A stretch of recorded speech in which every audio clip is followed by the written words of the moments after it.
نبذة. أرسلوا إلى قوم عاد الذين كانوا بالأحقاف، وكانوا أقوياء الجسم والبنيان، وآتاهم الله الكثير من رزقه، ولكنهم لم يشكروا الله على ما آتاهم وعبدوا الأصنام.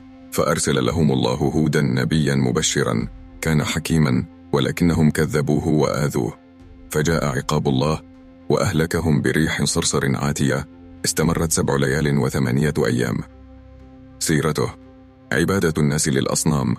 بعد أن ابتلعت الأرض مياه الطوفان الذي أغرق من كفر بنوح عليه السلام، قام من آمن معه ونجا بعمارة الأرض، فكان كل من على الأرض في ذلك الوقت من المؤمنين، لم يكن بينهم كافر واحد. ومرت سنوات وسنوات، مات الآباء والأبناء، وجاء أبناء الأبناء، نسى الناس وصية نوح، وعادت عبادة الأصنام. انحرف الناس عن عبادة الله وحده، وتم الأمر بنفس الخدعة القديمة.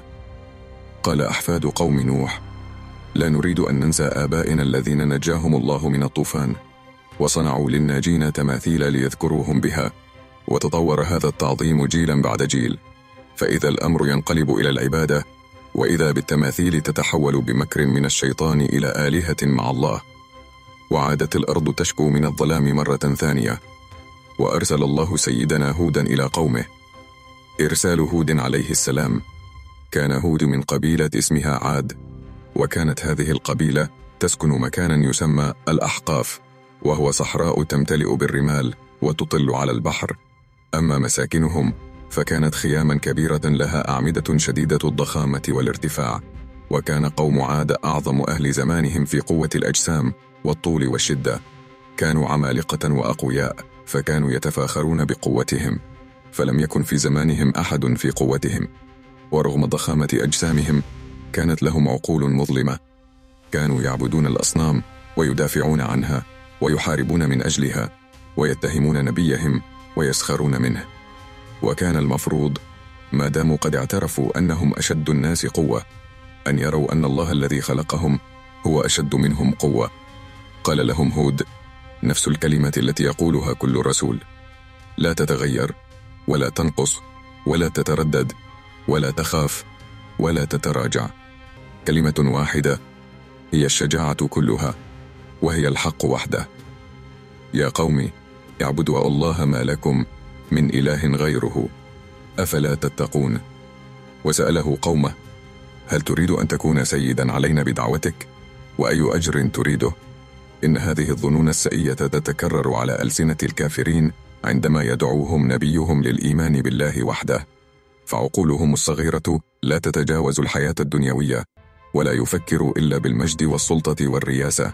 أفهمهم هود أن أجره على الله، إنه لا يريد منهم شيئا غير أن يغسلوا عقولهم في نور الحقيقة.